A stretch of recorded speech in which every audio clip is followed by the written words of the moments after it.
L'eau, source de vie, est au cœur de chaque activité humaine. Vous comme moi savons que nous devons optimiser nos consommations d'eau pour une utilisation raisonnée de cette ressource. Pourtant, je n'avais pas conscience de ma réelle consommation. Mais cela a changé depuis l'installation chez moi d'un compteur d'eau communicant. Ce compteur connecté envoie à un centre de traitement Suez mes données de consommation d'eau. Des données que je peux consulter sur mon compte en ligne ou sur mon eau. Dès que je me connecte, je peux voir ma consommation exacte en eau jour après jour et ajuster mon comportement pour maîtriser mon budget. Quand une surconsommation d'eau est détectée, je reçois un SMS ou un email d'alerte. Je peux alors vérifier et éventuellement faire réparer ma fuite. Toujours grâce à ce compteur connecté, les fuites sur le réseau de ma ville sont plus vite détectées. Les travaux de réparation sont anticipés, mieux planifiés et j'en suis informé. Les données collectées par le compteur vont me permettre de connaître au mieux mes habitudes de consommation d'eau. Je pourrais visualiser la répartition de mes consommations d'eau selon mes usages et aussi vérifier la quantité consommée pour chacun. Une maîtrise de ma consommation d'eau que je pourrais optimiser en recevant des conseils pour mieux gérer mon budget. Comme en installant dans ma douche un limiteur de débit d'eau. Des conseils que je peux également appliquer à un autre poste, l'eau chaude sanitaire. Une fois maîtrisée, je pourrais ainsi réduire ma consommation d'énergie. Suez s'engage chaque jour à développer des services à destination de tous, citoyens et collectivités, pour le bien-être et construire des villes durables.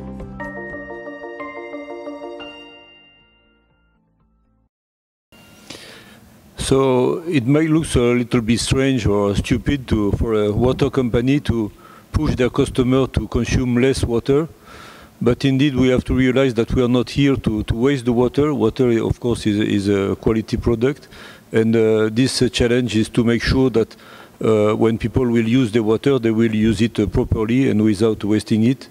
And of course, it enables to alert them if they have a leak, because most of our complaints for water bills are due to leaks, internal leaks. And so this system will give, through an SMS or another way, an alarm to the customer to avoid leakage in their and high bills, high consumptions. In New Caledonia, we have 5 cities where we test this technology. And we will start a new test with OPT on Dumbea. We are trying them, of course, on the cities where we are, but this system is open to other cities where we do not operate.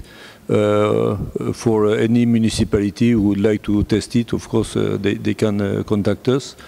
And we hope to develop this also in the Pacific region for other countries of the Pacific.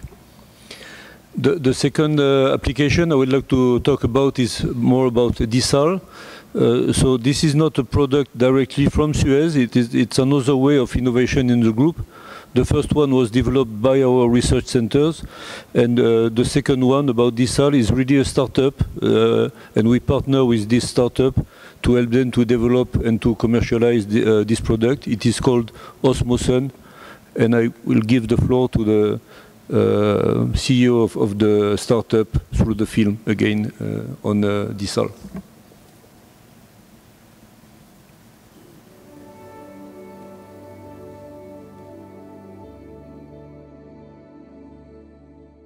La société Mascara a développé pour la première fois au monde un système de dessalement d'eau de mer solaire, avec une particularité, c'est qu'il n'y a pas de batterie, il n'y a pas de stockage d'énergie. Nous utilisons donc des capteurs solaires photovoltaïques pour produire l'énergie nécessaire à notre équipement.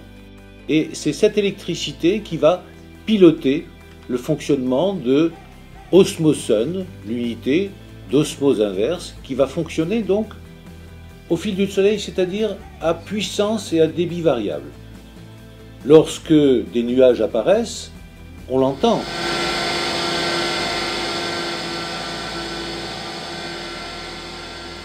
Le débit et la puissance de la machine baissent.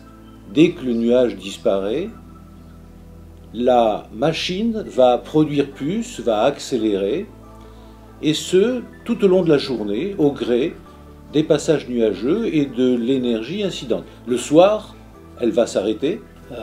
Par ailleurs, notre consommation est extrêmement faible, c'est-à-dire que nous consommons de l'ordre de 2,5 kWh par mètre cube d'eau douce produite, ce qui nous place parmi les plus faibles consommations sur ce type de technologie. Ces résultats, nous les constatons depuis un an avec le fonctionnement de cette machine. C'est pour nous un véritable espoir pour tous les gens qui manquent et manqueront d'eau avec les effets du changement climatique. So maybe just to pick about the guy we saw is called Marc Vernier. When I was a young engineer 35 years ago, I started in Africa putting pumps in wells in a small villages in Africa, and those pumps were pumps made by this guy.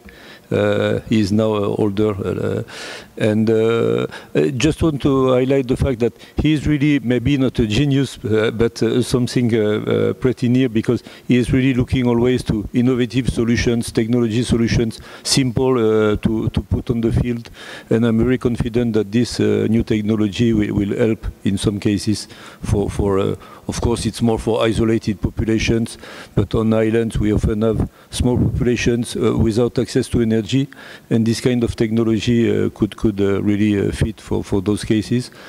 I would like to highlight also the fact that there is no batteries, so in terms of environment it's much better, because a battery may be a pollutant too. So of course the capex, the investment is higher, but then you have a return on investment. On our islands, unfortunately, the energy is quite high, and so the fact that you have not to pay for energy, it's a zero energy cost, makes a return on investment on those technologies. So those was the two things I would like to highlight, just to say that the water business sometimes is looked as an old business. We are an old business, but I do think that we have to innovate to make sure that our customers will continue to be happy and work with us. And I would like also to highlight the fact that we cannot innovate alone, and those partnerships, those clusters that we saw, those cooperations with other companies in New Caledonia and in the world are always a richness and a way to progress. Thank you.